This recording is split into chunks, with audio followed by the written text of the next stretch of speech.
কাকু জলের বোতলটা একটু দেখি। কি হয়েছে? বললাম জলের বোতলটা একটু দেখি। আরেকবার বল, কি বললি? আরেকবার বল।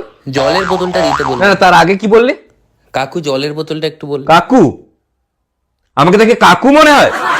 হ্যাঁ, আমাকে দেখে কাকু মনে হয়? আমাকে কাকু মনে হচ্ছে? কি হয়েছে? কি বলছে ও?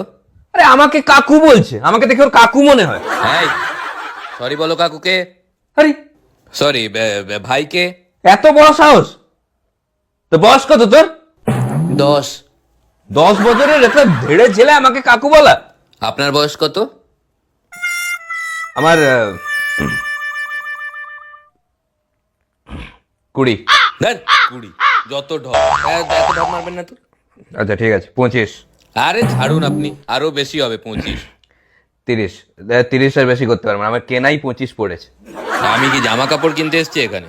কত বয়স তো বলবেন আপনার। ঠিক আছে, আপনারও থাকলো আমারও থাকলো 35। এটা ফাইনাল, এর বেশি হবে না। তাহলে ও আমাকে কেন কাকু বলবে?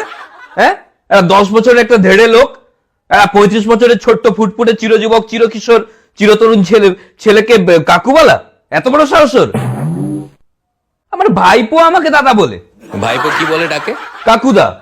আমাকে কাকু মনে হচ্ছে। এখনো কোন স্কুলের সামনে গেলে না বাচ্চারা এসে জিজ্ঞেস করে ভাই কোন ক্লাস। তোমার তো চুল সাদা হওয়া শুরু হয়ে গেছে, চুল পেকে যাচ্ছে তোমার। তো চুল পেকে গেছে, চুলকে কাকু বল। বল চুল কাকু।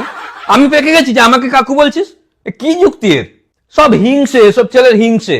আমার যৌবনের শত্রু এ। তো আপনাকে একটু না তো কাকু বলে দিয়েছে, তো কি আরে হয়েছে? কেন বলবে? হ্যাঁ, সৌরভ গাঙ্গুলি দাদা, মমতা ব্যানার্জি দিদি, আর আমি কাকু। এই সবে সবে আমি কলেজ পাস করলাম, জাস্ট 2 দশক হলো, আমাকে কাকু বলছে। তাও অন্য কেউ বলুক, একটা 10 বছরের একটা ধেড়ে লোক একটা 25 বছরের ছোট্ট ফুটফুটে ছেলেকে কাকু বলা।